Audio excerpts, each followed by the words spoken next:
Ang isa kong nakakatuwa na ngayon is talagang nagte-trending is sinabi mong naloka ka. Ika'y naloka sa 2026 budget. Yes. So, nung dumating sa Congress yung budget, sinilip ko yung summary. Tapos nung makita ko yung chunk, sabi ko, nakakaloka naman ito. Talaga namang nung makita ko yung difference between the budget for public works and health, naloka ang Becky. Ang layo, nahiya naman ang budget ng health sa budget ng public works. Halos triple compared to the health budget. Kasi di ba, halimbawa, when the flood controls fail, pagpalpak ang ating system ng pag-manage ng impact ng climate change, babaha, malilepto ang mga tao, pupunta sa public health hospitals.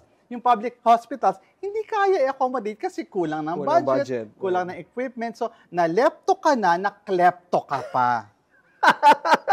Nalepto ka na, naklepto ka pa. Correct. Nakuha na yung budget lahat para doon sa okay. Oo. Pero dapat yan, di ba pinag-uusapan muna yan, Kong, before everything else is yung bago dadalhin for BICAM.